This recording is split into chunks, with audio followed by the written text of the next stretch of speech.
আর তারেক রহমান প্রধানমন্ত্রীও হয়, এরপরেও তো আমি যদি না জিতি তাহলে তো আপনারা ভাতা পাবেন না। যখনই একটা ধাক্কা লাগছে সব বাংলাদেশ থেকে পলাইছে। আমরা একই চরিত্র দেখতে পাচ্ছি আর একটা দলের মধ্যে, যে পরিবর্তনের জন্য সহস্রাধিক মানুষ জীবন দিয়েছিল, সেই কাঙ্ক্ষিত পরিবর্তন বাংলাদেশে ঘটে নাই, শুধুমাত্র হাত পরিবর্তন হয়েছে। সাদার জায়গায় রয়েছে, বরং আরো দ্বিগুণ পরিমাণে বৃদ্ধি পেয়েছে। এখন তারা নতুন একটা ট্রাম্প কার্ড খেলার চেষ্টা করছে। আমি দেখলাম তাদের একজন নেতা বক্তব্য রাখছে, নেত্রী বক্তব্যে বলছে যে কৃষক কার্ড দিচ্ছে, কৃষক কার্ড দিলে পেস্টিসাইড ফ্রি পাবে। এরপরে ফ্যামিলি কার্ড দিচ্ছে, ফ্যামিলি কার্ড দিলে নাকি ভাতা একটা নির্ধারিত হারে ভাতা পাবে। তারা বলছে যদি আমারে আপনারা ভোট না দেন আর তারেক রহমান প্রধানমন্ত্রীও হয়, এরপরেও তো আমি যদি না জিতি তাহলে তো আপনারা ভাতা পাবেন না। তার মানে বোঝা যায় যে তারা হচ্ছে একেবারে সিলেক্টেড এবং পারপাসিভ কিছু কাজ করবে। তারা দেশের নেতা হয়ে ওঠার কোনো খায়েশ আর আন্তরিকতা তাদের ভিতরে নেই।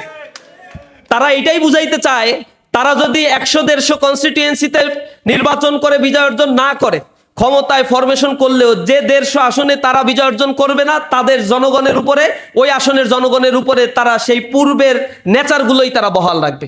এই মেসেজগুলো তাদের রুট লেভেল পর্যন্ত তারা দিচ্ছে। অথবা এইটা নিয়ে তারা প্রতারণার আশ্রয় নেওয়া শুরু করেছে। যেমনি প্রতারণার আশ্রয় নিয়েছিল এর আগে মনস্টার হয়ে যাওয়া ফ্যাসিবাদী একটি বিশাল আধিপত্য বিস্তারকারী একটি সরকার, ফ্যাসিবাদী আওয়ামী লীগ। তারা বলেছিল 10 টাকা সেরে চাল, 5 টাকায় কাঁচা জাল, ঘরে ঘরে চাকরি, ডিজিটাল বাংলাদেশ গড়ে তুলবে।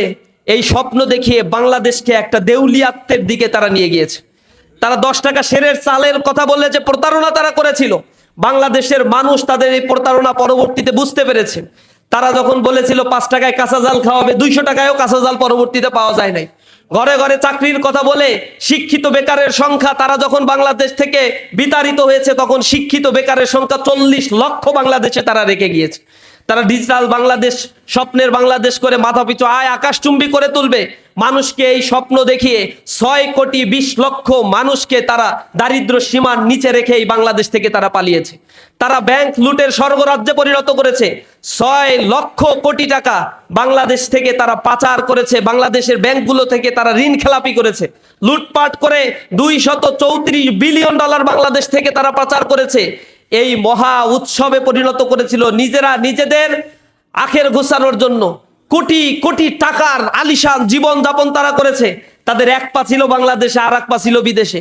আত্মীয় স্বজন, পাড়া প্রতিবেশী যা ছিল সব বিদেশে অবস্থান করেছে, আর নিজেরা রাজনীতি করে কোটি কোটি টাকা উপার্জনের একটা মেশিন হিসেবে বাংলাদেশে তারা অবস্থান করেছিল। যখনই একটা ধাক্কা লাগছে সব বাংলাদেশ থেকে পলাইছে। আমরা একই চরিত্র দেখতে পাচ্ছি আর একটা দলের মধ্যে। আমরা ভেবেছিলাম জুলাই পরবর্তী তাদের একটু বোধোদয় হবে, একটা পরিবর্তন হবে। জনগণ তাদের এই প্রতারণা ধরে ফেলেছে। এখনো যদি জনগণ জাগ্রত না হয়, এর মাসুল তাদেরকে দিতে হবে।